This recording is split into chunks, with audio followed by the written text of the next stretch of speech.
பிதா குமாரன் பரிசுத்தாவின் அவராகிய தேவனுக்கு மகிமை உண்டாவதாக. இன்றைக்கும் கூட இந்த இறையியல் வகுப்பிலே கலந்து கொண்டிருக்கிற உங்களுக்கு என்னுடைய வாழ்த்துக்கள். நாம் கிறிஸ்தவ இறையியல் என்கிற பாடப்பிரிவை நாம் கடந்த வாரத்தில் பார்க்க ஆரம்பித்தோம். கடந்த வகுப்பிலே இறையியல் வாழ்க்கையிலே பிரிக்க முடியாத ஒரு வார்த்தை, இறையியல் நம்முடைய வாழ்க்கையை விட்டு பிரிக்க முடியாத ஒரு செயல் என்று சொல்லி, ஏன் நம்முடைய வாழ்க்கையை விட்டு பிரிக்க முடியாத செயல் என்று சொல்லி நாம் பார்த்தோம். ஒவ்வொரு மனிதனும் ஏதாவது ஒரு விதத்தில் இறையியல் செய்யக்கூடியவனாக இருக்கிறான். இறையியல் இறைவனை குறித்து சிந்திக்காமல், இல்லை வாழ்க்கையினுடைய முக்கியமான கேள்விகளை குறித்து சிந்திக்காமல் ஒரு நபர் வாழ்ந்துவிட முடியாது.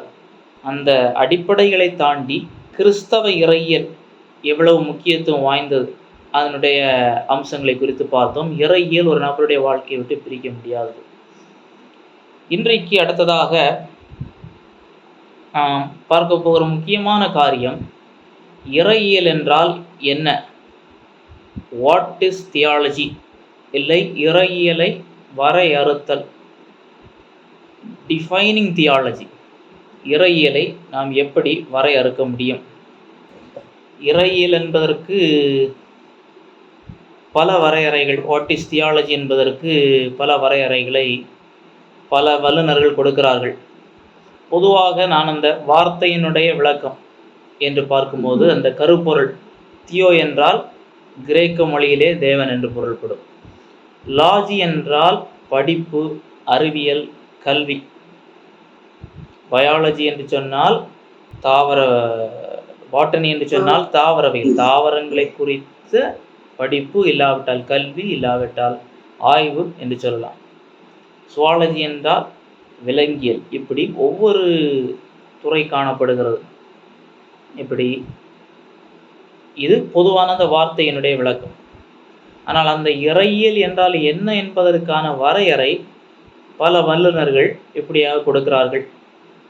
உதாரணத்திற்கு ஸ்ட்ராங் என்கிற வல்லுநர் இப்படியாக கூறுகிறார், theology is the science of God and of the relations between God and the universe. அதாவது இறைவனையும் இறைவனுக்கு மண்ட சராசரத்துக்கு இடையுள்ள தொடர்பையும் அறியும் அறிவியல். இறைவனையும் இறைவனுக்கும் மண்ட சராசரத்துக்கு இடையுள்ள தொடர்பை அறியும் அறிவியல் இறையியல் என்று சொல்லி ஸ்ட்ராங் என்கிற அறிஞர் கூறுகிறார். மெல்லர்ட் எரிக்சன் என்கிறவர் தன்னுடைய கிறிஸ்டியன் தியாலஜி என்கிற நூலில் எப்படியாக கூறுகிறார், the science, the study or science of God, தேவனை குறித்த படிப்பு, இல்லாவிட்டால் தேவனை குறித்த அறிவியல். அடுத்ததாக அகஸ்டின் என்கிற சபை பிதா இப்படியாக கூறுகிறார், ரேஷனல் டிஸ்கஷன் ரெஸ்பெக்டிங் த டெய்டி, தேவனை கனப்படுத்தி அறிவுபூர்வமாக பகுத்தறிவாக செய்யக்கூடிய உரையாடல் என்று சொல்லுகிறார். அடுத்ததாக சார்ல்ஸ் ரைரி என்பவர் தன்னுடைய பேசிக் தியாலஜி என்கிற நூலிலே அந்த வல்லுநர் இப்படியாக கூறுகிறார், thinking about God and expressing those thoughts in some way, தேவனை குறித்து சிந்தித்து அந்த சிந்தனைகளை ஏதாவது ஒரு விதத்தில் வெளிப்படுத்துவது இறையியல் என்று கூறுகிறார். அடுத்ததாக வெப்ஸ்டர் டிக்ஷனரி என்கிற நூலிலே இப்படியாக டிக்ஷனரியிலே கொடுக்கப்பட்டிருக்கிறது, The science of God or of religion, the science which treats of the existence, character, attributes of God, His laws and governments, the doctrines we are to believe and the duties we are to practice, divinity, the knowledge derived from the scriptures, the systematic exhibition of revealed truth, the science of Christian faith and life. இது கொஞ்சம் விரிவாக்கப்பட்ட ஒரு வரையறை. தமிழ் படுத்தினால் தேவனை குறித்த அறிவியல். என்ன விதமான அறிவியல் என்று சொல்லும் பொழுது, தேவன் இருக்கிறார் என்பதையும் அவருடைய தன்மை, பண்புகள், அவருடைய பிரமாணம், ஆளுகை, அவைகளை எந்த விதங்களில் நாம் விசுவாசிக்க வேண்டும், எந்த விதங்களில் நாம் செயல்படுத்த வேண்டும் என்பது போன்ற காரியங்கள் தான் இறையியல் என்று சொல்லி இப்படியாக ஒரு வரையறை கொடுக்கப்பட்டிருக்கிறது. இப்படி இறையியல் என்றால் என்ன என்பதற்கான வரையறைகள் பல நிலைகளிலே வல்லுநர்கள் கொடுக்கிறார்கள். ஆனால் அடிப்படையாக நாம் புரிந்து கொள்ள வேண்டிய காரியம், முதலாவது நான் கடந்த வகுப்பிலே சொன்னது, இறையியல் என்பது பிரிக்க முடியாத, தவிர்க்க முடியாத ஒரு வார்த்தை நம்முடைய வாழ்விலே. இந்த வார்த்தை நம்முடைய வாழ்வை விட்டு எந்த சூழ்நிலையிலும் பிரித்துவிட முடியாது என்று சொன்னேன். இப்பொழுது சில வரையறைகளை நாம் பார்த்தோம். இந்த வரையறைகளை நாம் கொடுக்கும்போது இன்னும் சில காரியங்களை நாம் அறிந்து கொள்ள வேண்டும். மக்கள் குறிப்பாக சில கேள்விகளை பொதுவாக கேட்பதுண்டு. தேவன் இருக்கிறாரா? எப்படி இருப்பார்? ஏன் தீமைகளை அனுமதித்திருக்கிறார்? இது எல்லாமே இறையியல் கேள்விகள் தான். இந்த இறையியல் கேள்விகளை அணுகக்கூடிய ஒரு பார்வையாக தான் இருக்கிறது. இறையியலை நாம் அணுகக்கூடிய பார்வை என்று சொல்லலாம். இறையியல் சார்ந்து, இறைவன் சார்ந்து கேட்கக்கூடிய கேள்விகளை குறித்து கேட்டு சிந்தித்து உள்வாங்கி வெளிப்படுத்தக்கூடியவைகள், அவைகளை இறையியல் என்று நாம் சொல்ல முடியும்.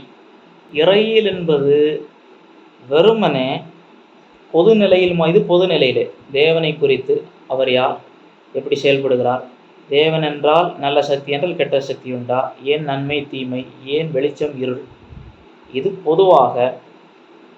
அதே வேளையில் இறையியல் என்று சொல்லக்கூடியது அது ஒரு தனிப்பட்ட நபருடைய வாழ்க்கையிலே தனித்துவமாகவும் வரக்கூடியது. தேவன் என்னை நேசிக்கிறாரா? என்னை படைத்திருக்கிறார் என்றால் ஏன்? என்னை அவர் விசாரிக்கிறாரா? எங்கே கண்டுபிடிக்க முடியும்? இவைகளும் இறையியலுக்குள் தான் வரும். ஆகையினாலே இறையியலை வரையறை நாம் செய்யும்போது தேவனுடைய தன்மையை குறித்து பார்க்கிறோம் நமக்கு வெளியிலே. அதே வேளையில் தேவனுக்கும் நமக்கும் உள்ள தொடர்பு என்ன? The person of God and the relation between God and humankind or God and us. இந்த எண்ணத்தோடு நாம் இறையியலை என்னவென்று வரையறுக்க வேண்டும். இன்னொரு பொதுவான ஒரு சொற்களஞ்சியத்திலே இப்படியாக ஒரு வார்த்தை கொடுக்கப்பட்டிருக்கு. Theology is the study of God, his attributes and his relationship between man and the universe. தேவனை குறித்த படிப்பு எதெல்லாம்? தேவனை, நபரை குறித்த அவருடைய குணாதிசயங்கள், உலக பிரபஞ்சத்தோடு மனிதனோடு அவருக்கு இருக்கிற ஒரு ஐக்கியத்தை குறித்த படிப்பு இறையியல் என்று சொல்லப்பட்டிருக்கிறது. அடுத்ததாக நாம் பார்க்க வேண்டியது, இதில் எந்த ஒரு வரையறையும் நாம் இதுதான் என்று ஒரு பூரணமானது என்று சொல்ல முடியாது.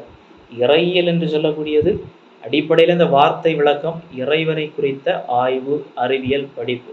அதை ஒவ்வொரு இறையியலாளரும் அதை அந்தந்த நிலைகளுக்கு ஏற்ப அதை விவரித்து பேசியிருக்கிறார்கள். ஆகையினாலே அந்த அளவிலே நாம் அவர்களை புரிந்து கொள்ள வேண்டும். ஒரு பொதுவான நிலையிலே வைத்து பார்க்கும் பொழுது இறையியல் செய்வதனுடைய நோக்கம் தேவனை குறித்த ஒரு சரியான அறிவை அறிந்து கொள்ளுதல். தேவன் யார், எப்படிப்பட்டவர், தன்மைகள் என்ன, எப்படி செயல்படுகிறார் என்கிற கேள்விகளுக்கு பதில் காணக்கூடிய விதத்தில் தான் செய்யப்படுவது இறையியலாய் காணப்படுகிறது. தேவன் என்ன செய்வார்? தேவன் எல்லாமே தேவனா? இல்லை, படைப்புக்கும் தேவனுக்கும் வித்தியாசம் இருக்கிறதா? Is everything God or is God distinct from the universe? இந்த ஒரு சிந்தனைகளை எல்லாம் கிறிஸ்தவர்கள் என்று சொல்லும்போது 2000 ஆண்டுகளாக, 2000 ஆண்டுகளுக்கு முன்பதாகவே தத்துவ நிலைகளிலே பலர் செய்திருக்கிறார்கள், ஆய்வு செய்திருக்கிறார்கள், தேவனை குறித்த ஆய்வுகள் செய்திருக்கிறார்கள். ஆகையினாலே வெறுமனை இறையியல் என்கிற இந்த பொது நிலையில் மாத்திரம் வைத்து பார்ப்போம் என்று சொன்னால் அது கிறிஸ்தவர்களுக்கு முந்தையது. ஆனால் கிறிஸ்தவ இறையியலுடைய சிறப்பம்சம் என்னென்னு சொல்லும்போது, பொதுவாக இறையியல் என்கிற வரையறையை சொல்லும்போது பொதுமைப்படுத்தி நாம் சில காரியங்களை பார்த்தோம். கிறிஸ்தவ இறையியல் என்று சொல்லும்போது என்ன தனித்துவமானது என்று சொன்னால், இயேசு கிறிஸ்து என்கிற நபர் தேவனை நமக்கு முழுவதுமாக வெளிப்படுத்தி இருக்கிறார். இயேசு கிறிஸ்து என்கிற நபரிலே தேவன் தன்னை முழுவதுமாய் வெளிப்படுத்தி இருக்கிறார். யோவான் 1ஆம் அதிகாரத்திலே பார்க்கிறோம், எபிரேயர் 1ஆம் அதிகாரத்திலே பார்க்கிறோம். இவர் தேவனுடைய தன்மையின் தற்சொரூபமாய் இருந்து, யோவான் 1 காணக்கூடாதவராகிய தேவன் மாம்சத்திலே வெளிப்பட்டு தன்னை வெளிப்படுத்தினார். நிருபங்களில் எழுதும் பொழுது யோவான் சொல்கிறார், அவருடைய பிதாவுடைய மகிமைக்கு ஏற்ற மகிமையாகவே இருந்தது பேதுரு சொல்லுகிறார். இப்படியாக கிறிஸ்தவ இறையியல் என்பது இயேசு கிறிஸ்துவை, அதாவது தேவனை வெளிப்படுத்தி காண்பித்தது. அதில் இன்னும் அதை சொல்ல வேண்டும் என்று சொன்னால், இப்படியாக ஒருவர் சொல்லியிருக்கிறார், Christian theology is reflecting on and articulating the beliefs about God and the world that Christian share as followers of Jesus Christ. கிறிஸ்தவ இறையியல் என்பது தேவனை, உலகத்தை குறித்த பார்வையை கிறிஸ்துவனுடைய சீஷர்களாக, கிறிஸ்துவனுடைய வெளிச்சத்திலிருந்து, கிறிஸ்து என்கிற நபரிலிருந்து நாம் பூரணமாய் புரிந்து கொள்ளக்கூடியது. Christ is the answer. கிறிஸ்தவம் என்று சொல்லும் பொழுது, கிறிஸ்டியன் தியாலஜி என்று சொல்லும் பொழுது, அது பழைய ஏற்பாடு புதிய ஏற்பாடை உள்ளடக்கியது. தேவனுடைய வெளிப்படுத்தலை பெற்று இறையியலில் நாம் கிறிஸ்தவ இறையியலை நாம் செய்கிறோம். தேவனுடைய வெளிப்படுத்தலை பெற்று என்று சொல்லும்போது, தேவனுடைய வெளிப்படுத்த தேவனுடைய வார்த்தையை, பைபிள், மாம்சத்தில் வெளிப்பட்ட கிறிஸ்து, இந்த அடிப்படையிலிருந்து தான் நாம் இறையியலை செய்கிறோம். அதை நாம் இன்னும் அடுத்த பாடங்களிலே நாம் பார்க்கலாம். கிறிஸ்தவ இறையியல் என்று சொல்லும்போது இதுதான் முக்கியமான தனிசம் அம்சம். மற்ற இறையியல்கள் மனிதனாக தன்னுடைய தேடல்களிலே, அவன் பல நிலைகளிலே அவன் சுய அளவிலே ஆய்வு செய்து தன் மன ஓட்டத்தின்படி சில காரியங்களை செய்கிறார். கிறிஸ்தவ இறையியல் என்று சொல்லும் பொழுது, அதாவது முறையான சரியான கிறிஸ்தவ இறையியலை சொல்லுகிறார். கிறிஸ்தவ இறையியல் என்கிற பெயரிலே சிலர் தவறாக செய்கிறார்கள். ஆனால் சரியான விதத்தில் செய்யும் பொழுது வெளிப்படுத்தப்பட்ட தேவனுடைய வார்த்தையாகி 66 புத்தகங்கள் அடங்கிய பைபிளும், மாம்சத்தில் வெளிப்பட்ட இயேசு கிறிஸ்து என்கிற நபர் என்கிற அந்த அவருடைய மாம்சத்தில் வெளிப்பட்ட தேவனாகிய கிறிஸ்து என்கிற நபரின் வெளிச்சத்திலே நாம் செய்யக்கூடியதுதான் சரியான விதத்திலே இறையியலாக காணப்படுகிறது. இறையியல் என்றால் என்ன? பொதுவான நிலையிலே இறையியல் என்பது தேவனை குறித்த சிந்தனை, ஆராய்ச்சி, ஆய்வு, படிப்பு, அது சொல்லிக்கொண்டே போகலாம். இது பொது நிலையிலே உள்ளது. இறையியல் என்பது அது வெறுமனே உலகம், படைப்பு, தேவன் யாருங்கிற அவருடைய நபத்துவத்தை மட்டும் சாராமல் அது என்னையும் உள்ளடக்குகிறது. தேவனை என்னையும் தொடர்புபடுத்துகிறது. அதையும் நாம் பார்க்க வேண்டும். அதே நேரத்தில் பொதுவான நிலையிலே இறையியல் என்று சொல்லுவதை தாண்டி கிறிஸ்தவ இறையியல் என்பது வெளிப்படுத்தப்பட்ட கர்த்தருடைய வார்த்தையாகிய 66 புத்தகங்களுடைய பைபிள், தேவன் தன்னை வெளிப்படுத்துகிறார். அவைகளை நாம் அடுத்த பாடங்களிலே பார்க்கலாம். அந்த அடிப்படையிலே நாம் தேவனை குறித்த தீர்மானங்கள், தேவனை குறித்த முடிவுகளுக்கு நாம் வர முடிகிறது. எதற்கு இந்த இறையியல் தேவை? இறையியல் என்றால் முறையான இறையியல், வேதாகமம் கற்பிக்கக்கூடிய இறையியல் எதற்கு தேவை என்று சொல்லும்போது, முக்கியமாக கிறிஸ்தவராக இருக்கக்கூடிய ஒருவர், இயேசு கிறிஸ்துவை விசுவாசிக்கக்கூடிய ஒருவர், அவர்தான் கிறிஸ்தவர். இயேசு கிறிஸ்து எனக்காய் மரித்து உயிர்த்தெழுந்தார் என்கிற விசுவாசத்தை கூடியவர் கிறிஸ்தவர். அந்த கிறிஸ்தவர் நம்பக்கூடிய நம்பிக்கைகளுடைய தொகுப்பு. நான் கிறிஸ்தவன், நான் என்ன நம்புகிறேன், ஏன் நம்புகிறேன் என்பதை நம்பிக்கையும் அந்த நம்பிக்கைகளை சொல்லக்கூடியதுமான ஒரு நிலை. இதே போல இறையியலை நாம் செய்யும்போது கிறிஸ்துவனுடைய சீஷர்களாக நாம் இருப்பதற்கு, சீஷர்களாக சீஷத்துவத்தில் வளருவதற்கு இது நமக்கு உதவி செய்கிறது. எந்த விதத்தில் உதவி செய்கிறது? நாம் எல்லாம் ரட்சிக்கப்பட்ட எல்லாரும் சீஷர்கள். இந்த சீஷர்கள் சீஷத்துவத்திலே, கிறிஸ்துவை பின்பற்றுவதிலே வளர வேண்டும், முன்னேற வேண்டும். இதிலே இறையியல், தேவனை குறித்த சரியான படிப்பு, சரியான ஆய்வு, வசனத்தின் வெளிச்சத்திலே, பைபிளின் வெளிச்சத்திலே, மாம்சத்தில் வெளிப்படுத்தப்பட்ட இயேசு என்கிற நபரிலே தேவனை சரியாக நாம் புரிந்து கொள்வது நம்முடைய கிறிஸ்தவ வாழ்வில் அதனுடைய நோக்கம் என்னவென்று சொல்லி பார்க்கும்போது, சரியான கிறிஸ்தவ அஸ்திபாரத்திலே ஒரு விசுவாசியை இந்த இறையியல் நிறுத்தும். Good theology அசிஸ்ட்ஸ் Christians because it grounds their lives in biblically informed Christian truth. ஏனென்றால் இன்றைக்கு பலர் பலவிதமான நம்பிக்கைகளை கொண்டிருக்கிறார்கள். நம்பிக்கைகளை மாற்றிக்கொண்டே இருக்கிறார்கள். எல்லாம் கடவுள் என்று சொல்லுவார்கள். அதற்கு அடுத்து கடவுளே இங்கொன்றும் பார்க்க முடியாது என்று சொல்லுவார்கள். நானே கடவுள் என்று சொல்லுவார்கள். கடவுளே இல்லை என்று சொல்லுவார்கள். இப்படி சிலருடைய நம்பிக்கைகள் மாறிக்கொண்டே இருக்கிறது. சரியான கிறிஸ்தவ இறையியலுக்குள் இல்லாத ஒருவர் திடீரென்று அவர் பார்த்தால் கத்தோலிக்கத்தில் இருப்பார், அடுத்ததாக ஆங்கிலிக்கன் சபைக்கு வருவார், பெந்தேகோஸ்தருக்கு செல்வார், அங்கிருந்து சுயாதீன சபைகளுக்கு செல்வார். இப்படி தாவிக்கொண்டே இருப்பார்கள். இப்படி தாவிக்கொண்டே இருக்கிறவர் அவர் விசுவாசியாக இருந்தால் அவர் எந்த விதத்திலும் கிறிஸ்துவுக்குள் அவர் வேரூன்றி வளர முடியாது. ஆகையினாலே காற்றினால் அடிபட்டு போகிறவர்களைப் போல இராதபடிக்கு வேறு ஒன்று நிற்க சரியான இறையியல் நமக்கு உதவி செய்கிறது. இது முக்கியமான ஒன்று. அதே போல கிறிஸ்தவ நம்பிக்கைகளின் தொகுப்பை articulation of biblical or Christian truth நமக்கு வழங்குகிறது. இறையியல் என்பது பைபிளின் கிறிஸ்தவ இறையியல் என்பது கிறிஸ்தவ நம்பிக்கைகளுடைய தொகுப்பு. அது பல நிலைகள் நாம் பார்க்கும்போது நமக்கு தெரியும். இதை பற்றியெல்லாம் தேவன், உலகம், நான், படைத்தவர், படைப்பு. இந்த படைத்தவர் யார்? படைக்கப்பட்டது எது? படைக்கப்பட்டதிலே எந்தெந்த நிலைகளில் இருக்கிறது? படைத்தவருக்கு படைப்புகளுக்கு தொடர்பு என்ன? உலகம், உலகத்தில் உள்ளவைகள், மிருகங்கள், மனிதர்களாகிய நாம், நமக்கும் தேவனுக்கு இருக்கிற தொடர்பு என்ன?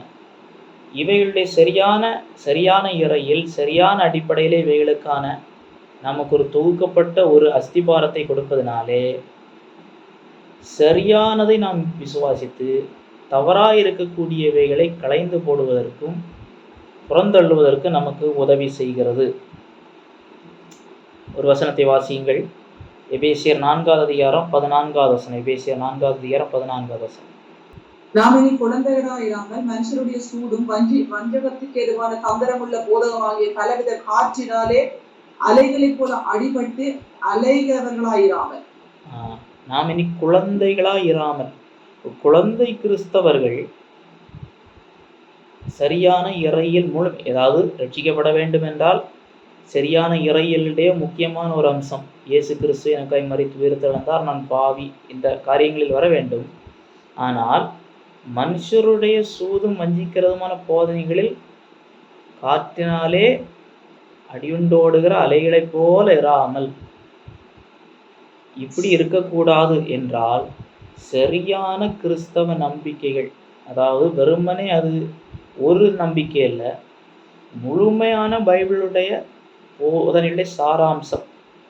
அதை முறைப்படுத்தி பார்த்தாலும் சரி, பைபிள் புத்தகமாக பார்த்தாலும் சரி, அதை வேறு நிலைகளில் பார்த்தாலும் சரி, அஸ்திபாரமுடையவர்களாக இருக்க வேண்டும். அதே போல கிறிஸ்தவ இறையியலை நாம் செய்யும்போது என்ன நடைபெறுகிறது என்று சொல்லும்போது, ஏன் இறையியல் என்று சொல்லும்போது, நம்முடைய நம்பிக்கைகளை சரியான விதத்தில் தரப்பரிசோதனை செய்வதற்கு உதவுகிறது. Scrutinize our beliefs in light of biblically informed Christian truth. நான் இயேசு கிறிஸ்துவை சொந்த இரட்சகராக ஏற்றுக்கொண்டு விட்டேன். கிறிஸ்தவம் என்பது இயேசு என்னுடைய இரட்சகர் என்பது மாத்திரம் அல்ல. முறைப்படுத்தப்பட்ட இறையியல் என்று சொல்லும் பொழுது பைபிள், தேவன், படைப்பு, அடுத்ததாக தொடர்ந்து படைப்பிலே தூதர்கள், மனிதர்கள், பாவம், இரட்சிப்பு, சபை, முடிவு காலவியல், இஸ்ரவேலை குறித்து என்று இன்னும் வேறு காரியங்களை சொல்லலாம். இந்த அடிப்படையான இந்த காரியங்களை நான் என்ன நம்புகிறேன், அடிப்படையில் நான் புரிந்து கொண்டிருக்கிறேன் என்பதை சரியான இறையியல் அறிவுமோ அதோடு ஒப்பிட்டு என்னுடைய நம்பிக்கை வசனத்தினுடைய முழுமையான போதனைக்கு இசைந்திருக்கிறதா என்பதை தரப்பரிசோதனை செய்ய வேண்டும். என்றால் நாம் இனி குழந்தைகளாய் இராமல், இப்போ குழந்தையாக இருக்கக்கூடிய காலம் உண்டு. ரட்சிக்கப்படுகிறவன் தேவனுடைய பிள்ளையாக பிறக்கிறான். ஆனால் தேவனுடைய பிள்ளையாகவே குழந்தை நிலையிலே இருப்பதை தேவன் விரும்புகிறவரல்ல. 3 பிள்ளைகளுக்கு பெற்றவராக இருக்கிறீங்க, பிள்ளைகள் பிறந்த போது சந்தோஷப்பட்டிருப்பீங்க. ஆனால் அந்த பிள்ளை எப்போதுமே அழுது சிறு பிராயத்திலே 2க்கு 2க்கு 4 அப்படி எழுந்து நடக்க முடியாமல் இருந்தால் அது சந்தோஷத்தை தராது. பிறந்தவுடனே குழந்தை அழுத போது சந்தோஷப்பட்டிருப்பீங்க. ஆனால் ஒரு 5 வயதாகி பேச முடியலைன்னா அது சந்தோஷத்திற்கு இடமல்ல. அதே போலதான் சரியான கிறிஸ்தவ நம்பிக்கைகளோடு தங்களை ஒப்பிட்டு பார்க்காதவர்கள், தங்களை சரிப்படுத்தி கொள்ளாதவர்கள் இப்படி குழந்தை நிலையிலே இருப்பார்கள். அதை தேவன் விரும்புகிறவர் அல்ல. நம்மை சரியான நிலையிலே பக்குவப்படுத்த, சரியான இறையில் சரியான நிலையில் செய்யும்போது நம்மை சரி செய்வதன் மூலம் நம்முடைய விசுவாசத்தை பலப்படுத்த உதவும். அநேக சாட்சிகளுக்கு முன்பாக நீ என்னிடத்தில் கேட்டவேளை மற்றவர்களுக்கு போதிக்கத்தக்க உண்மையுள்ள மனுஷர்களுக்கு ஒப்புவி. சிலர் இறையியல் படிக்கிறேன் என்று சொல்லி வெறுமனே சில புத்தகங்களை மட்டும் வாங்கி படிப்பார்கள். அது படிக்கக்கூடாதென்றல்ல, அவர்கள் படிக்கக்கூடியது எந்த இறையியல் பார்வையில் எழுதப்பட்டிருக்கிறது என்பது நமக்கு தெரியாது. அந்த நபர் இறையியலிலே எந்தெந்த காரியங்கள் சரியான இறையில் அவர் செய்கிறார் என்பது, அந்த புத்தக ஆசிரியர் செய்கிறார் என்பது எல்லாராலும் பார்க்க முடியாது. அதை அப்படியே உள்வாங்குவாரானால் அந்த தவறுகளையும் உள்வாங்க நேரிடும். ஆகையினால்தான் அநேக சாட்சிகளுக்கு முன்பாக நீ என்னிடத்தில் கேட்டவில்லை, சரியான இறையல், சரியான சரித்திர கிறிஸ்தவ இறையலை முறையாய் கற்ற போதிக்கிற ஒருவரிடமிருந்து கற்றுக்கொள்வது சால சிறந்தது. அது ஒருவேளை பாஸ்டராக இருக்கலாம், ஒரு கிறிஸ்தவராக முதிர்ந்தால் கிறிஸ்தவ வாழ்வில் அனுபக்குவப்பட்ட கிறிஸ்தவராக இருக்கலாம், இல்லை முறையாக ஒரு நல்ல செமினரியிலே பைபிள் கலாசாலையிலே சென்று படிக்க வேண்டும். சிலர் ஏதோ ஒரு 2 புத்தகம் வாங்கி அதை படித்து விட்டு, இல்லை நாளைக்கு வேறொரு 2 புத்தகம் வாங்கி படித்து விட்டு, எல்லாம் ஒன்றுக்கொன்று வித்தியாசமாக இருக்கிறது, எல்லாமே குழப்பமாக இருக்கிறது என்று தங்களை தாங்களே குழப்பிக் கொள்ளுகிறார்கள். அது கிறிஸ்தவ இறையலுடைய தவறல்ல, சரியாய் செய்யாதவர்களை பின்பற்றி செல்வதனால் வருகிற தவறு. ஆகையினாலே சரியான கிறிஸ்தவ இறையல் எந்த காலத்திலும் உங்களை குழப்பாது, உங்களை பலப்படுத்தும். அதை நீங்கள் அறிந்து கொள்ள வேண்டும்.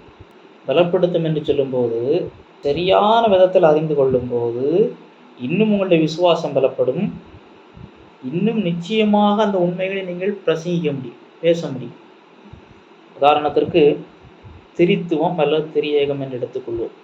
ஒரு பாரம்பரியமான சபை, ஒரு கிறிஸ்தவ சரித்திர கிறிஸ்தவ விசுவாசத்தை பிரசங்கிக்கிற சபை, துர்போதனைகளை பிரசங்கிக்காத சபை பிரிவு என்று சொன்னால், அந்த சபை பிரிவுக்கு செல்கிற சிறு வயதிலிருந்தே திரித்துவத்தை குறித்து அவர்கள் கேட்டிருப்பார்கள். தேவன் திரித்துவ தேவனாக இருக்கிறார், ஒரே தேவன் பிதா குமாரன் பரிசுத்த ஆவியானவர் என்கிற நிலைகளிலே 3 நபர்களாக செயல்படுகிறார் என்கிற காரியத்தை கேட்டிருப்பார்கள். அவர்கள் அதே விசுவாச நிலையிலே தான் இயேசு கிறிஸ்துவை திரித்துவத்தின் 2வது நபராக அதை விசுவாசித்து ரட்சிக்கப்படுகிறார்கள். பொதுவாக நான் பேசுகிறேன். ஆனால் அதை இறையியல் செய்யும்போது தான் தேவனுடைய ஒருமைத்தன்மை, பன்மைத்தன்மை, திரியேகத்தன்மை, திரியேகத்திற்குள்ளே இருக்கிற 3 நபர்களுக்குள்ளே இருக்கிற அன்பிலே அவர்கள் செய்கிற செயல்பாடுகள், ரட்சிப்பின் திட்டம், இவைகளையெல்லாம் தேவனியலை படிக்கும்போது, நீங்கள் நுட்பமாய் படிக்கும்போது அதில் உங்களுடைய விசுவாசம் வர்த்திக்கப்படும். தேவனை இன்னும் சரியாய் புரிந்து கொள்வீர்கள். அதுவரைக்கும் தெரித்துவமா, அது ஒரு தேவ ரகசியம். கண்டிப்பாக அது முழுமையாக மனிதனால் உள்வாங்க முடியாது. என்றாலும் வெறுமனே நான் அதை நம்புகிறேன் என்பதை தாண்டி, அது பைபிளுடைய வெளிச்சத்திலே ஏன் நம்புகிறேன், எந்த நிலையிலே அது நான் கண்டிப்பாக தேவன் திரியேக தேவனாக தான் இருக்கிறார் என்பதை பேச முடியும் என்று உறுதியாக சொல்ல முடியும். சரியான இறையிலை அறியும் போது. யெகோவா சாட்சியினர் போன்ற துர்போதனை பிரிவினர் சிலருடைய வீடுகளிலே சிலரிடம் பேசினால் சிலருடனே நடுங்கி விடுகிறார்கள். இப்படி வசனத்தை காண்பிச்சாங்க, எங்களுக்கு கொஞ்சம் விசுவாசம் தடுமாறுகிறது என்று. ஏன்? அந்த வசனங்கள் சரியாக என்ன சொல்லுகிறது என்பதை அவர்கள் ஆய்வு செய்திருக்கவோ கவனம் செலுத்தி இருக்கவோ மாட்டார்கள். தேவனுடைய சிருஷ்டிக்கு ஆதியமாய் இருக்கிற ஆமென் என்பவர் சொல்லுவார்கள் தேவனுடைய முதல் சிருஷ்டி இயேசுதான் பாருங்கள் என்று தவறாய் வியாக்கியானப்படுத்தும் போது, சரியான கிறிஸ்தவ இறையியல் அதில் கிறிஸ்தியலை படிக்காத போது தடுமாற்றம் வரும். தடுமாறுகள் பரிசுத்தாவியானவரை குறித்து சரியாய் தெரியும் போது அவருடைய பணியை குறித்து தவறாக வியாக்கியானிக்கும் போது அது சரியை வேறுபடி தெரியாது. ஏன் தெரியல. ஆகிய நிலை சரியான இறையியல் எந்த விதத்தில் உங்களை குழப்பாது, குழப்பம் இருக்காது. அடுத்ததாக இறையியல் ஏன் செய்யப்பட வேண்டும் என்று பார்க்கும்போது, நம்முடைய கிறிஸ்தவ நம்பிக்கைக்கு அஸ்திபாரம் மாத்திரமல்ல, கிறிஸ்தவ வாழ்விற்கும் இறையியல் அஸ்திபாரமாய் காணப்படுகிறது. சிலர் நினைக்கிறார்கள் இறையியல் என்ற உடனே எல்லாமே விவாதத்திற்குரியவைகள் தான் என்று சொல்லி நினைக்கிறார்கள். சிலர் இப்படி கேட்பார்கள், தேவன் தன்னாலே தூக்க முடியாத ஒரு கல்லை உண்டாக்குவாரா? Can God make a rock so heavy that he himself cannot lift? அதே போல் ஒரு குண்டூசி இல்லை ஒரு மொட்டு பின்னு சொல்லுவாங்க, குண்டூசிக்கு மேலே எத்தனை தேவதூதர்களால் நிற்க முடியும்? இப்படி குழப்பமான முரண்பாடான கேள்விகளை கேட்பது இறையியல் என்று சொல்லி நினைக்கிறேன். இதுதான் இறையியல். தேவையற்ற காரியங்களை விவாதித்து கொண்டிருப்பார்கள். சிலர் இறையியல் என்கிற பேரிலே இப்படி தேவனுடைய பண்பிற்கு முரண்பாடான காரியங்களை பேசி வருகிறார்கள். அது சரியான இறையியல் அல்ல. தேவனை குறித்த தேவனுடைய படைப்பை குறித்த சரியான புரிதல் அல்ல. அதே போல இறையியலிலே விவாதத்திற்குரியவைகள் உண்டு. நமக்கு முழுமையான பதில்கள் இன்னும் கிடைக்காத, தேவன் வெளிப்படுத்தாத சில காரியங்கள் உண்டு. அவைகளை குறித்து பார்க்கும்போது நாம் நிலைகளை அனுமானிக்க முடியும். குறிப்பாக சபை எடுத்துக்கொள்ளப்படுதலை பற்றி பேசும்போது, சபை இன்றைக்கு எடுத்துக்கொள்ளப்படுகிறவருக்கு 1 வயது பிள்ளை இருந்தால் அந்த பிள்ளை என்ன ஆகும் என்கிற கேள்வி உண்டு. இல்லை, சபை எடுத்துக்கொள்ளப்படுகிற வேளையிலே ஒரு ஸ்திரீ கருவுற்றிருப்பார்கள் என்று சொன்னால் அந்த கரு ஒரு உயிராக தானே, அந்த உயிர் தனியாக என்ன ஆகும்? அது அந்த நபர் மறுரூபமாகி விடுவார். உள்ளே இருக்கிற கரு அது என்ன ஆகும்? அது மறுரூபமாகுமா? அது விடப்படுமா? அது இயேசுவை ஏற்றுக்கொள்ளவில்லை அல்லவா என்கிற கேள்விகள் இது சார்ந்து வரும்போது வரும். கண்டிப்பாக அது கேள்வி தவறல்ல.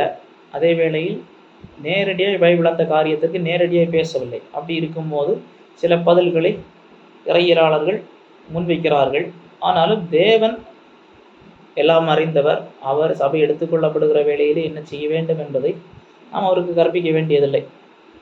ஆனால் இறையியல் என்பது வெறுமனே இப்படிப்பட்டு ஏதாவது பேசிக்கொண்டிருப்பதான் இறையியல் என்று சிலர் நினைக்கிறாங்க. இறையியல் என்று பேசினாலே அது உள்ளெல்லாம் ரொம்ப போகக்கூடாது. சும்மா ஒவ்வொருவரும் ஒவ்வொரு கருத்தை சொல்லுவாங்க. இவர் அந்த வியூ சொல்லுவார், அந்த வியூ சொல்லுவார். படைப்புன்னு பார்த்தா அது 6 நாள் படைப்புன்னு ஒருவர் சொல்லுவார். இல்லை பெரிய கேப்பு, ஆதியாம் 1ஆம் வசனம் 2ஆம் வசனம் பெரிய இடைவெளின்னு இன்னொருத்தர் சொல்லுவார்.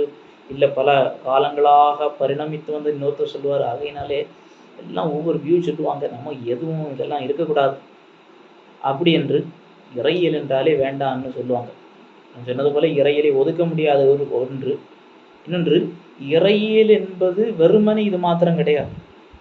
கண்டிப்பாக இறையியலிலே ஆரோக்கியமான விவாதங்களும் கருத்து பரிமாற்றங்களும் வேண்டும். ஏனென்றால் நம்முடைய இந்த இறையியல் பிரிவுகள் எல்லாம் வளர்ந்து வந்திருக்கிறது. கிறிஸ்துவை குறித்த தவறான போதனை வரும்போது தான் சபை பிதாக்கள் கிறிஸ்துவை குறித்த சரியான போதனையை முறைப்படுத்தி தொகுத்தெடுத்து வைக்கிறார்கள். அப்போ அதுக்கு நீடு வருகிறது. அப்போ நீடு வரும்போது கருத்து பரிமாற்றம் வருகிறது. அதுதான் பிறகு இறையியல் பிரிவுகளாகலாம் வளர்ந்து வந்திருக்கிறது. ஆகையினால் அதன் அவசியம் இல்லை என்று சொல்ல முடியாது. ஆரோக்கியமான ஒரு கருத்து பரிமாற்றம், விவாதங்கள் நல்லது. அதனுடைய நோக்கம் ஒன்றை விட நான் ஒரு பாயிண்ட் அதிகம் சொல்லிட்டேன், நான் பெரிய புத்திசாலி என்பதற்காக இல்லை. தேவனை, அவருடைய திட்டத்தை சரியாக நுட்பமாக அறிந்து கொள்வதற்கு சரியான விதத்தில் இன்னும் நாம் கொண்டு வர வேண்டும் என்கிற பிரயாசம். எதற்கு? தேவனை அறிந்து கொள். எதற்கு? வெறுமனே சரியாக புரிந்து கொள்ளுதல் மாத்திரமல்ல, சரியான வாழ்க்கைக்கு முக்கியத்துவமாய் காணப்படுகிறது. நாலேஜ் விஸ்டம்னு சொல்லுவாங்க. அதாவது நாலேஜ் என்றால் அறிவு. அநேக காரியங்களை அறிந்து கொள்வதனால் நம்முடைய அநேக காரியங்களில் தகவல்களை சேகரித்தல், அறிந்தல். விஸ்டம் என்று சொல்லும் பொழுது ஞானம். நாம் தெரிஞ்சிருக்கிறோம், தெரிந்ததை நம்முடைய வாழ்க்கையில் எப்படி தொடர்புபடுத்துவது, எப்படி என்னுடைய வாழ்க்கையிலே செய்வது. கணவன் மனைவி, கணவன் மனைவி குறித்து பைபிள் என்ன சொல்லுகிறது? பைபிள் கணவன் மனைவியாக இருப்பதற்கு என்ன காரிய தகுதிகள் இருக்க வேண்டும்? ஒரு நபர் கிறிஸ்தவர் என்றால் விசுவாசியை திருமணம் செய்ய வேண்டும் என்பது அது அறிந்து கொள்ளுதல். அது ஞானம் என்று சொல்லும் போது அந்த அடிப்படையிலே முடிவெடுத்து திருமணத்திலே இணைகள். உதாரணத்துக்கு ஆகையினாலே இறையியல் என்பது வெறுமனே நம்முடைய அறிவை பெருக்கிக் கொள்வதற்காக மாத்திரமே. கண்டிப்பாக அறிவு வராமல் ஞானம் வராது. என்னவென்று தெரியாமல் அதை எப்படி செயல்படுத்துவது? சிலர் சொல்லுவாங்க அறிவெல்லாம் முக்கியம் கிடையாது, ஞானம் தான் முக்கியம். என்னவென்று தெரியாமல் எப்படி அதை நம்முடைய வாழ்க்கையில கொண்டு வருவது? என்னவென்று தெரிந்தால் போதாது, கொண்டு வர வேண்டும். சொல்லப்போனால் மிக முக்கியமான நடைமுறை வாழ்வு செயலாக இறையியல் இருக்கிறது. தியாலஜி சரியாக தெரியும் போதுதான் ப்ராக்டிக்கல் லைஃப்பில் நாம் சரியாக செய்ய முடியும். எங்கே இருந்துன்னு பார்க்கும்போது நம்முடைய நடைமுறை வாழ்க்கையில் எந்த இடத்துலேருந்து பார்க்கும்போது கிறிஸ்தவ வாழ்வு எங்கு தொடங்குறது? மாற்றம், ரட்சிப்பு, மனமாற்றம், மனம் திரும்புதல், ரட்சிப்பு, இதெல்லாம் நாம் இணைத்து பேசுகிறோம். இந்த முதல் படியிலிருந்து தொடங்குகிறது. கிறிஸ்தவர்களை ஒரு வார்த்தை சொல்வார்கள், கன்வெர்டட், மாற்றப்பட்டு விட்டார்கள் என்று சொல்லுவார்கள். அப்போ யார் மாற்றப்பட்டு விட்டார்கள்? நாம் ஏன் மாற்றப்பட்டு விட்டோம்? என்ன மாறி இருக்கிறோம் என்றால், கிறிஸ்துவுக்குள் தேவனை நாம் கண்டு கொண்டோம்.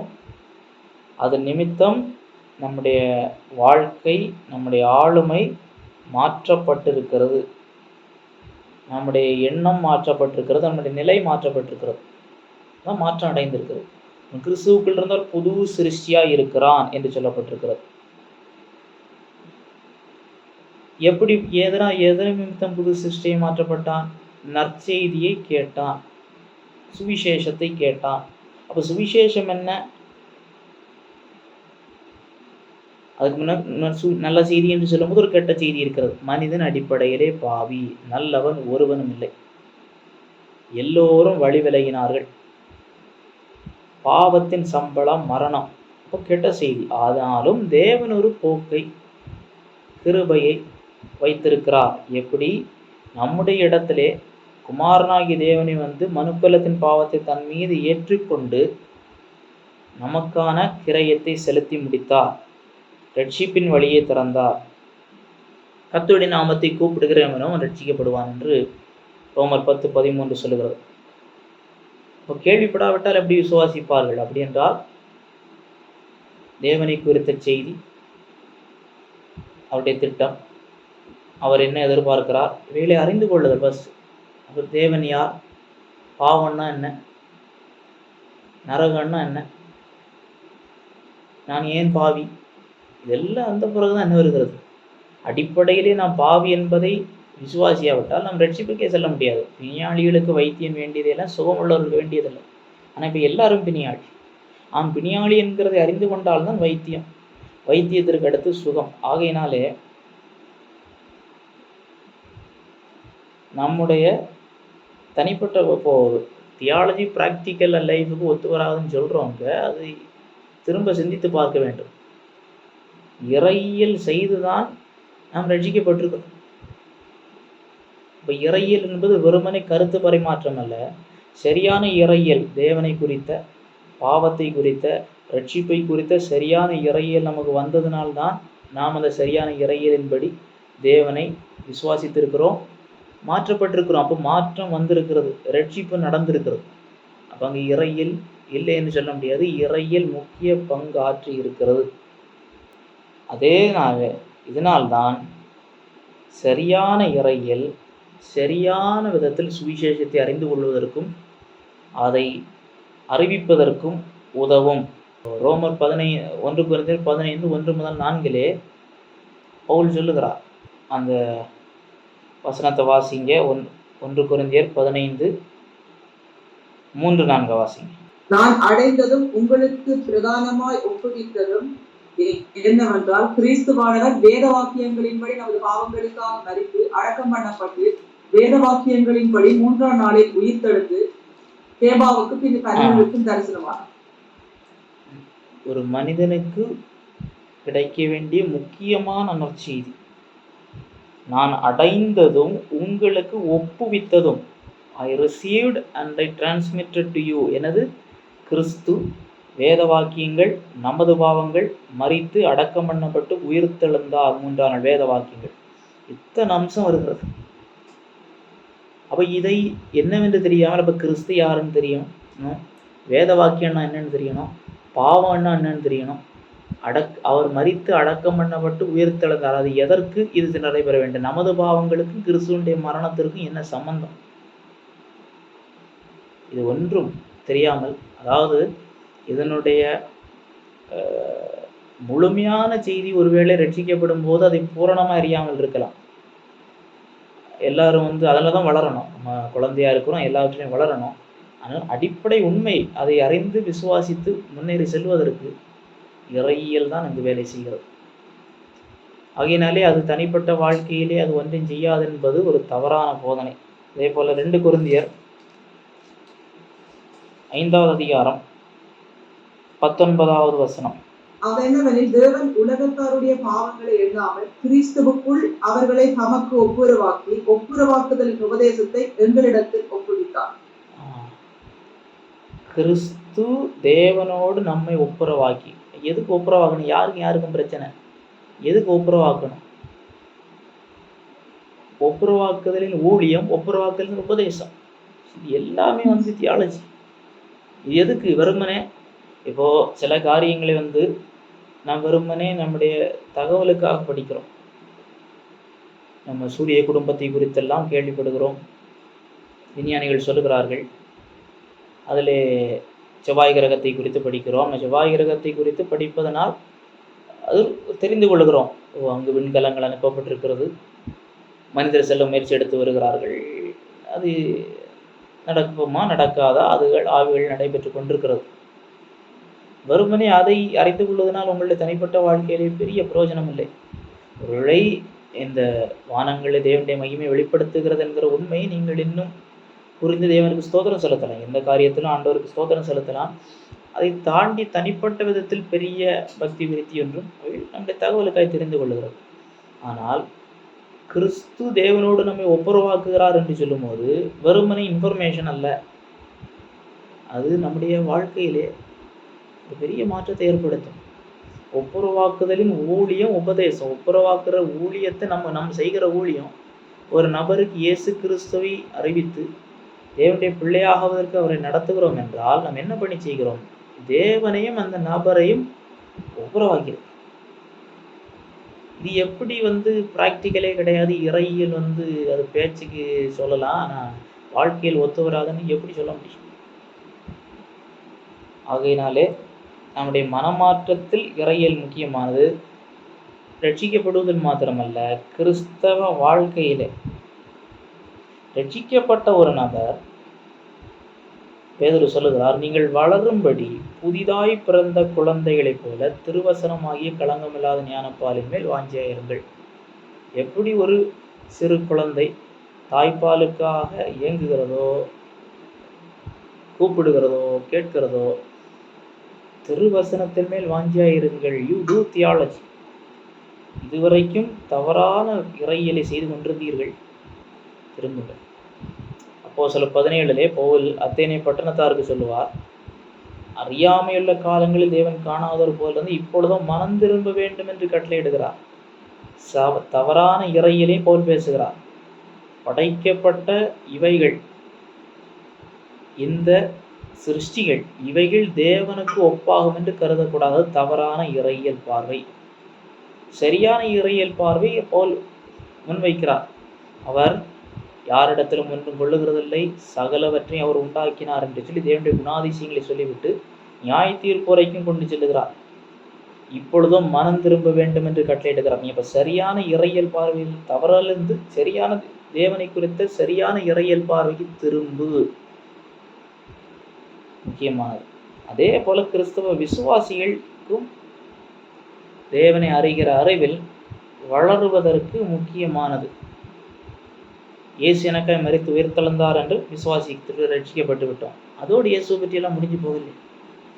இயேசு கிறிஸ்து சகையு இயேசு எப்படிப்பட்டவரோ என்று பார்க்க வகை தேடினார் என்று இருக்கிறது. பவுல் பிலிப்பியருக்கு சொல்லுகிறார், அவரை அறிகிற அறிவின் மேன்மைக்காக நஷ்டம் என்று குப்பை என்று எண்ணுகிறேன் மற்றவைகளை. அந்த கர்த்தரை அறிகிற அறிவு, தேவனை குறித்த எல்லா வெறுமனே இயேசு எனக்காய் மரித்து உயிர்த்தெழுந்தார் என்பதை தாண்டி முழு வேதாகம போதனை, தேவன், படைப்பு, மனுக்குலம், பாவம், ரட்சிப்பு, இனி என்ன சம்பவிக்க போவது, இதை குறித்த அத்தனை காரியங்களை குறித்த பரிசுத்த ஆவியானவர் எனக்காக பரிந்து பேசுகிறார் என்றார். வாக்கு கடங்காத பெருமூச்சு என்பது என்ன, எது அல்ல? வாக்கு கடங்காத பெருமூச்சு என்றன சிலர் அதை அந்நிய பாஷை வரம் என்றெல்லாம் சொல்லுகிறார்கள். இங்கு அது அல்ல, அவர் பரிந்து பேசுகிறார் என்றிருக்கிறது. வாக்குக்கு அடங்காத, வார்த்தைகளால் விவரிக்க முடியாத நிலையிலே பேசுகிறார் என்று இருக்கிறது. இது ஒன்று. இப்படி ஒவ்வொன்றிலும் தேவனை குறித்து சிந்தித்து சிந்தித்து சிந்தித்து சிந்தித்துன்னு சொல்லும் போது வெறுமனே சுய இஷ்ட சிந்தனை அல்ல, அது கிறிஸ்தவ இறையியல் அல்ல. தேவன் வெளிப்படுத்தினவைகளை அவருடைய வார்த்தையிலிருந்து நாம் எடுத்து சிந்தித்து செயல்படுவது. ஆகையினாலே இறையியலுடைய நோக்கம் ரட்சிப்பிலே முடிவடையவில்லை, மாத்திரமல்ல கிறிஸ்தவ வாழ்வு முழுவதும் கிறிஸ்துவை பின்பற்றுகிறவனாக என்னை இருப்பதற்கு உதவுகிறது. ஒரு கேள்வி, இயேசு கிறிஸ்துவை பின்பற்றுகிறவன் யார்? இயேசுவை பின்பற்றுகிறவர் யார் என்கிற கேள்வி எழும்போது, இயேசு கிறிஸ்துவை பின்பற்றுகிறவன் என்பவன் இயேசு கிறிஸ்துக்கு உண்மையாக இருக்க விரும்புகிறவன் என்று கூட நாம் சொல்லலாம். அப்போ உண்மையாய் இருத்தல் என்று சொல்லும்போது எதுல உண்மையா இருக்கணும்? இயேசுவை பின்பற்ற வேண்டும் என்றால் எதுல பின்பற்ற வேண்டும்? நீங்கள் என்னோட கூட கிறிஸ்துவை பின்பற்றுகிறவர்களாகி என்று போல் சொல்லுகிறார். என்ன பின்பற்றணும்? இயேசுல எதைப்பா பின்பற்றணும்னு கேட்டா, ஒன்று, ஒரு வேலைக்கு நீங்கள் போகிறீர்கள், இல்லாவிட்டால் வேறொன்று வேண்டாம், ஒரு மருத்துவ பரிசோதனைக்கு போகிறீர்கள் என்றாலே உங்களுக்கு ஒரு வேலை அதற்குரிய கொடுக்கப்படாது. என்ன செய்ய வேண்டும் இந்த பரிசோதனைக்கு வருவதற்கு என்பதாக, இந்த சிகிச்சைக்கு என்பதாக நீங்கள் செய்ய வேண்டியது என்ன, சாப்பிட வேண்டியது என்ன, சாப்பிடக்கூடாதது என்ன, செட் ஆஃப் ரூல்ஸ், பிலீஃப்ஸ். அதே போல்தான் இங்கு கிறிஸ்துவை பின்பற்றுகிறவர்கள் என்ன செய்ய வேண்டும் என்று வரும்போது அங்கே இறையியல் வந்து விடுகிறது. வெறுமனே ஏதோ ஒன்று அங்கொன்று இங்கும் ஒன்றுமாக அல்ல, முழுமையாக தேவனை குறித்த முழுமையான திட்டத்தின் வெளிச்சத்திலே நடப்பதுதான் கிறிஸ்துவை பின்பற்றுதல். அத்தனை நிலைகளிலும் தேவன் எந்தெந்த காரியங்கள் எந்தெந்த நிலையிலே வகுத்துள்ளார் அதை அறிந்து பின்பற்றுவது. வெறுமனே உண்மைகளை சொல்லுவது என்பதை தாண்டி அவைகளை நம்முடைய வாழ்வின் எல்லா நிலைகளிலே கொண்டு வருவது. இப்போ தேவன் திரியேகராக இருக்கிறார் என்றால், அப்போ திரியேகத்திலே 3 நபர்களும் ரட்சிப்பின் திட்டத்திலே செயலாற்றுகிறார்கள். இயேசு கிறிஸ்து சரித்திரத்திலே வந்து நிறைவேற்றினார், பிதா திட்டமிட்டார், பரிசுத்த ஆவியானவர் இயேசு சரித்திரத்தில் நிறைவேற்றினதை இன்றைக்கு நம்முடைய வாழ்விலே கொண்டு வருகிறார்.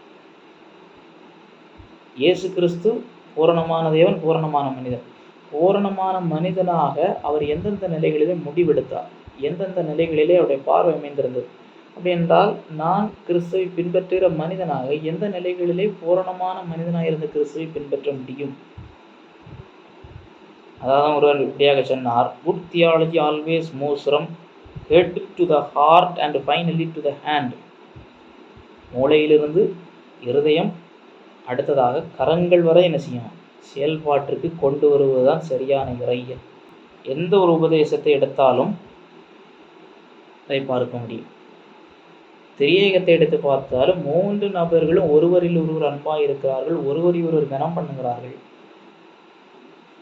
அதை திரியேகத்தை சரியாய் படிக்கிறோம், புரிகிறோம். நம்முடைய வாழ்வில் எப்படி கொண்டு வருகிறது?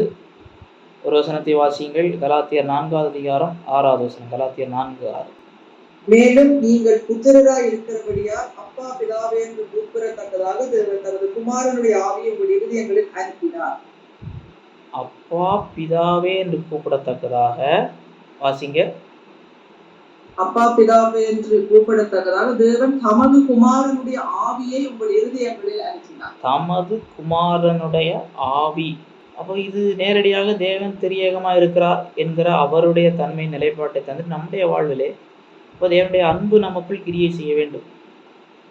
தேவனுடைய பிள்ளைகள் என்கிற நிலையிலே அந்த உறவு எப்படிப்பட்டதாக இருக்கிறது? இப்படி எந்த ஒரு இறையியலை, சரியான இறையியலை எடுத்து சிந்திக்க கர்த்தருக்குள் நாம் அதிகமாய் வளரும். கர்த்தரை அறிகிற அறிவிலும் உடைய கிருபையிலும் வளருவீர்களா? அதை அறிய அந்த கிருபையிலே வளர்ந்து கொண்டே இருக்கும். சரியான இறையியல் செய்யாதவர், அறியாதவர் கர்த்தரை சரியாக புரிந்து கொண்டிருக்க மாட்டார்.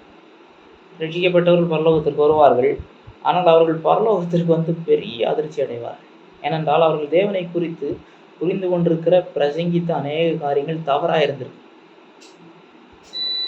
அப்போதான் தெரியும் நாம் தேவனை குறித்து அநேக காரியங்கள் தவறாக புரிஞ்சிருக்கிறோம், பேசியிருக்கிறோம். அப்போ அவருடைய வாழ்க்கையிலே பல நிலைகளிலே நஷ்டங்களை கொண்டு வந்திருக்கும். கிறிஸ்தவ வாழ்வு பல இடங்களிலே அவருக்கு முன்னேற்றங்கள் தடைபட்டிருக்கும், அவருடைய அபிவிருத்தி தடைபட்டிருக்கும்.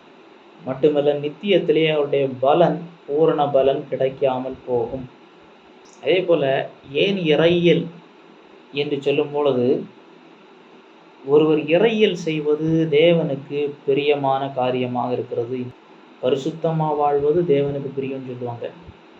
கர்த்தருக்கு தசமபாகம் கொடுக்கிறது, கர்த்தருக்கு உற்சாகமாக கொடுக்கிற இடத்துல தேவன் பிரியமாக இருக்கிறார். உற்சாகமாக வாங்குறவன் என்ன செய்யறாங்கிறத பார்ப்பாருன்னு சொல்ல மாட்டான். ஆனால் இறையியல் செய்வது தேவனுக்கு பிரியமாக இருக்கிறது. நாம் ஏன் இறையியல் செய்கிறோம்?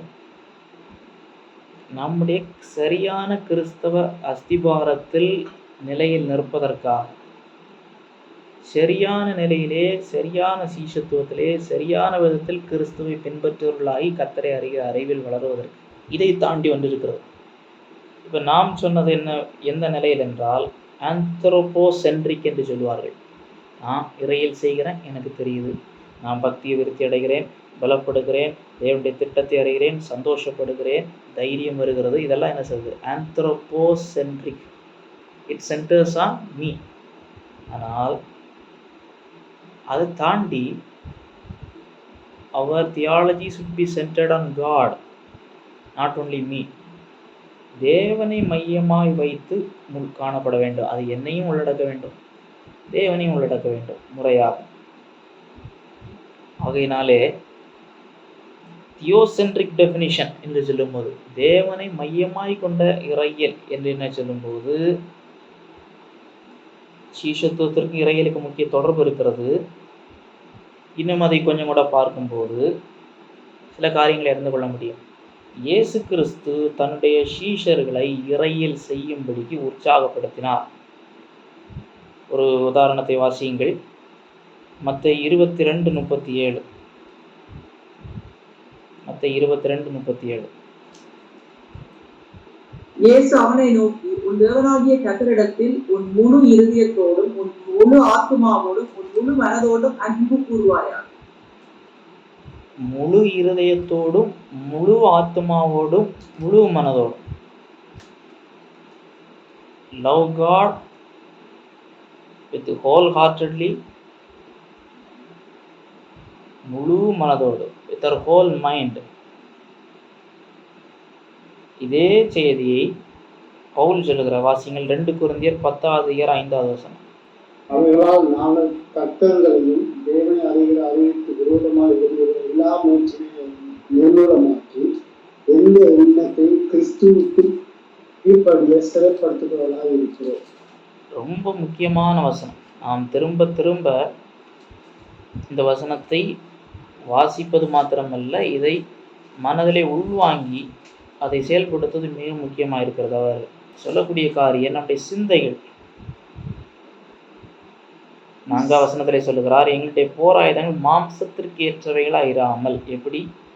தர்க்கங்கள் தேவனை அறிகிற அறிவுக்கு விரோதமாய் எழும்புகிற எல்லா மேட்டிமை நிர்மூலமாக்கி. தர்க்கங்கள் தேவனை அறிகிற அறிவு, அது எது? Right theology. சரியாய் தேவனை அறிகிற அறிவுக்கு விரோதமாய் எழும்புகிற சகல எல்லா மேட்டிமை. அப்போ சரியான இறையியலுக்கு விரோதமான சிந்தை அது மேட்டிமை தான். எனக்கு தெரியும், எனக்கு தேவையில்லை, அது மேட்டிமையாக எந்த விதத்தில் வந்தாலும்.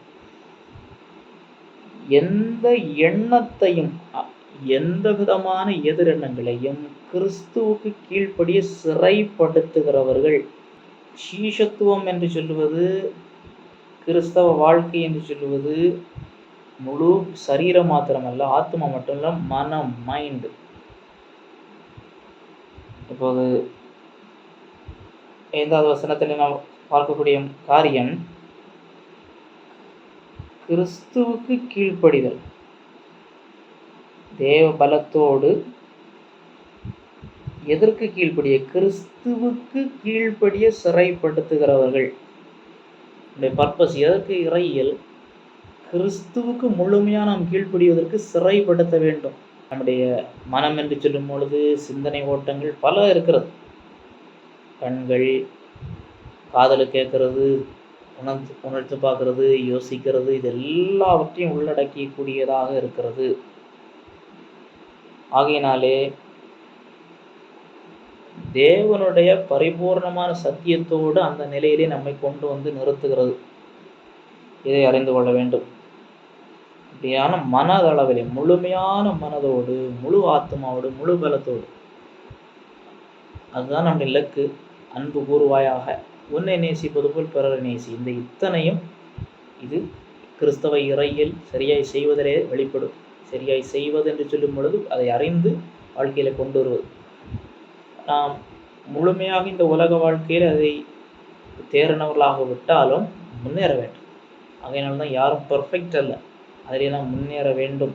இது எங்கு அடுத்து கொண்டு செல்லும் என்றால் தேவனுக்கு மகிமையை கொண்டு வரும்.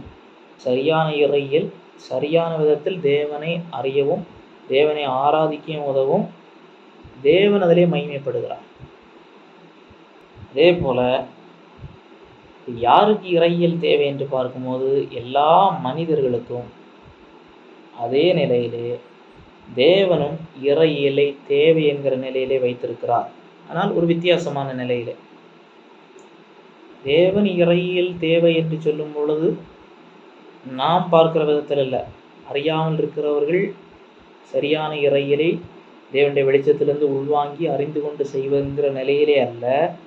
ஏனென்றால் திரியேக தேவன் பரிபூரண ஜீவனுடையவராய் தம்மில் தாமே அவர் இருந்து கொண்டிருக்கிறார். ஆனால் ஒரு வசனத்தை வாசியுங்கள். சங்கீதம் 22:3. இஸ்ரவேலின் துதிகளுக்குள் வாசமாயிருக்கிற தேவரீரே பரிசுத்தர். இஸ்ரவேலின் துதிகளுக்குள் வாசமாயிருக்கிற தேவரீர். இஸ்ரவேலின் துதி இருந்தால்தான் அவர் இருக்க முடியும் என்று இல்லை. நம்முடைய துதி இருந்தால்தான் அவர் இருக்க முடியும் என்று இல்லை. ஆனால் நம்முடைய துதிகள் மத்தியிலே வாசமாய் இருப்பதற்கு தேவன் தன்னை கொண்டு வந்திருக்கிறார். அந்த நிலையிலே அவர் தன்னை நிறுத்தி இருக்கிறார். அப்படியாக அவர் செய்திருக்கிறார். ஆகையினாலே சரியான இறையியல் இஸ்ரவேலின் துதிகளுக்குள் வாசமாயிருக்கிறார். அந்த துதிகள் என்று சொல்லும் பொழுது இன்றைக்கு துதி என்கிற பேரிலே ரொம்ப மோசமான செயல்கள். இந்த துதி அல்ல. அவர்களுக்கும் சரி தேவனை குறித்த சரியான அறிவே இருக்காது. அவர்கள் சரியான விதத்தில் தேவனை அறிந்து கொண்டார்களா என்பது கேள்வி. ரட்சிக்கப்பட்டார்களா என்பது கேள்வி. இப்படி அரைகுறையாக இருந்து கொண்டு முழுமையான ரட்சிப்பின் சுவிசேஷத்திற்குள் தங்களை ஒப்பு கொடுக்காமல் இருக்கிறவர்கள் மத்தியிலே கர்த்தர் மகிமை அடைய மாட்டார். இஸ்ரவேலின் துதிகளுக்குள் மகிமைப்படுகிற கர்த்தர் இந்த துதி எந்த அடிப்படையிலே வர வேண்டும்? எந்த துதி அவருக்கு மகிமை கொண்டு வரும்? சரியான விதத்தில் தேவனை அறிந்து சரியான விதத்தில் தேவனை மகிமைப்படுத்துகிற இடத்திலே தேவன் மகிமை அடைகிறார். ஆகினாலே இறையியல் என்றால் என்னவென்று சொல்லி பார்த்தோம். பொதுநிலையிலே தேவனை குறித்த படிப்பு, அறிவு, அறிவியல், ஆய்வு, சிந்தனை, இப்படி அநேக காரியங்களை சொல்லலாம். கிறிஸ்தவ இறையியல் என்று சொல்லும் பொழுது வெளிப்படுத்தப்பட்ட தேவன் தன்னுடைய அறிவு, உணர்வு, சித்தம் இதை வெளிப்படுத்தி கொடுத்த பைபிளில் 66 புத்தகங்கள் அடிப்படையிலும் மாம்சத்தில் வெளிப்பட்ட குமாரனாகிய தேவனுடைய வெளிச்சத்திலும் தேவனை, அவருடைய திட்டத்தை, அவருக்கும் மனுக்குலத்திற்குள்ள உறவை சரியாய் புரிந்து கொண்டு செய்யக்கூடியது முறைப்படுத்தப்பட்ட தொகுப்பு, நம்பிக்கைகளுடைய தொகுப்பு இறையியலாய் காணப்படுகிறது. இது மிக மிக முக்கியமானது என்று சொல்லி பார்த்தோம். ஏன் இறையியல் நாம் செய்ய வேண்டும் என்று சொல்லி பல காரணங்களை நாம் இன்றைக்கு பார்த்திருக்கிறோம். அதனுடைய மகுடமாக சரியான இறையியல், தேவனை சரியாக நாம் பின்பற்றுவது மாத்திரமல்ல, தேவனை சரியாய் அறிந்து கொண்டு ரட்சிக்கப்பட, கிறிஸ்தவ வாழ்வில் சரியாய் பின்பற்ற, தேவனுக்கு அதன் மூலமாக மகிமையை கொண்டு வருவதற்கு செய்யும். கிறிஸ்தவ அஸ்திபாரத்தில் நம்மை நிறுத்துகிறது, தேவனை சரியாய் கண்டுகொள்ள உதவி செய்கிறது, கிறிஸ்துவுக்குள் நம்மை வளருவதற்கு நமக்கு உதவி செய்கிறது, விசுவாசத்தில் அசையாமல் நிலைத்திருப்பதற்கு நமக்கு உதவி செய்கிறது. இப்படி கிறிஸ்தவ இறையியல் ஏன் கிறிஸ்தவ இறையியல் செய்கிறோம் என்பதை நாம் அறிந்து கொள்ள வேண்டும். இதோடு இன்றைக்கு நிறுத்திக்கொள்வோம். வருகிற வாரங்களில் தொடர்ந்து இறையியலை குறித்த அறிமுக காரியங்களை பார்ப்போம். முதல்ல கொஞ்சம் செஷன்ஸ் இன்ட்ரடியூசிங் தியாலஜி, அந்த காரியங்களை போய்விட்டு அதற்கு பிறகு நாம் ஒவ்வொரு சிஸ்டமேட்டிக் தியாலஜி, பிப்ளிக்கல் தியாலஜி எல்லாம் போகலாம். கர்த்தர் நம்மை ஆசீர்வதிப்பார்.